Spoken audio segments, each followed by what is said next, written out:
फौजी बन गया। गांव की सुबह कुछ अलग होती है। मिट्टी की सौंधी खुशबू, पक्षियों की चहचहाहट और खेतों में काम करता किसान। ऐसे ही एक छोटे से गांव में रहते थे किसान रामदीन। गरीब थे, लेकिन ईमानदारी और मेहनत उनके जीवन का हिस्सा थी। उनके पास थोड़ी सी जमीन थी, जिससे किसी तरह अपना और अपने बेटे अर्जुन का पेट पालते थे। अर्जुन वही बच्चा जो हर सुबह अपने पिता के साथ खेत में काम करता था, लेकिन उसकी आंखों में कुछ और था। एक सपना, एक लक्ष्य, एक अग्नि। वह जब भी खेत में काम करता, दूर आसमान की ओर ताकता, जहां से जहाज उड़ते हुए निकलते, और मन ही मन सोचता, क्या मैं भी उड़ सकता हूँ? क्या मैं भी देश के लिए कुछ कर सकता हूँ? उसका मन किताबों में तो लगता नहीं था, लेकिन दिल में एक जुनून था, देश की सेवा करने का, फौजी बनने का। रामदीन को जब पहली बार पता चला कि अर्जुन फौज में भर्ती होना चाहता है, तो उनकी आंखों में दो तरह के आंसू थे, एक डर के और एक गर्व के। वो जानते थे कि फौज में जाना आसान नहीं है और देश की सेवा का रास्ता बलिदान मांगता है, लेकिन अर्जुन ने ठान लिया था, हर सुबह 4 बजे उठकर दौड़ लगाना, मिट्टी में लौट जाना और फिर खेतों में काम करना उसका रोज का रूटीन बन गया। गांव के लोग कहते, ये लड़का पागल हो गया है, खेत छोड़कर बंदूक उठाने चला है। लेकिन अर्जुन के कानों में सिर्फ एक आवाज गूंजती थी, जय हिंद। वो दिन भी आया जब फौज की भर्ती गांव के पास वाले कस्बे में हुई। अर्जुन नंगे पांव दौड़ता हुआ वहां पहुंचा।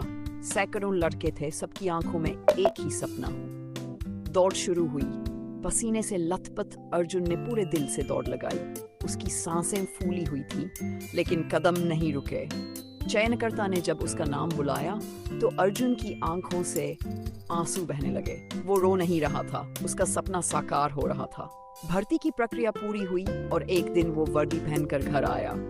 रामदीन ने जब पहली बार अपने बेटे को वर्दी में देखा, तो उन्होंने अपने फटे हुए कुर्ते की जेब से एक फूल निकालकर उसके कंधे पर रख दिया। बेटा, अब तू सिर्फ मेरा नहीं, इस देश का सपूत है। अर्जुन ने पांव छुए और कहा, बाबा, आपकी मेहनत का ही फल है।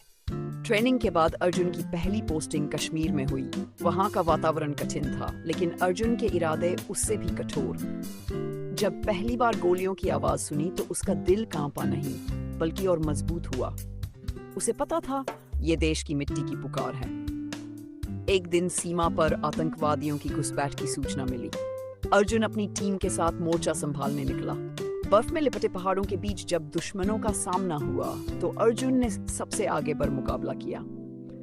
गोलियां चली, बारूद की गंध फैली, लेकिन अर्जुन का साहस डगमगाया नहीं। एक गोली उसके कंधे पर लगी, लेकिन उसने हार नहीं मानी। उसने अपने साथी की जान बचाई और खुद घायल होकर भी दुश्मनों को पीछे हटने पर मजबूर कर दिया। जब वो अस्पताल में था, देश का झंडा उसके सिरहाने रखा गया था। डॉक्टरों ने कहा, तुमने सिर्फ दुश्मनों को नहीं हराया, बल्कि इस मिट्टी को सम्मान दिलाया। जब अर्जुन ठीक होकर गांव लौटा, तो पूरा गांव तालियों से गूंज उठा। बच्चे जय जवान के नारे लगा रहे थे, बुजुर्ग उसकी बहादुरी की कहानी सुना रहे थे। रामदीन ने उसे गले लगाकर कहा, बेटा, तू मेरा स्वाभिमान बन गया। नहीं बाबा, ये आपके पसीने की मेहनत और माँ की दुआओं का फल है। ये कहानी सिर्फ एक अर्जुन की नहीं है, ये हर उस बेटे की कहानी है जो खेतों से उठकर सीमा तक पहुंचता है, जो मिट्टी से जन्म लेकर मिट्टी की रक्षा करता है।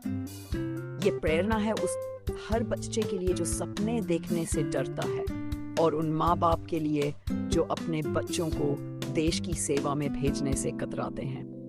क्योंकि एक किसान का बेटा जब फौजी बनता है, तो उसकी वर्दी में सिर्फ कपड़ा नहीं होता, उसमें छिपा होता है उसके पिता का पसीना, माँ की ममता और पूरे देश का गौरव। जय हिंद।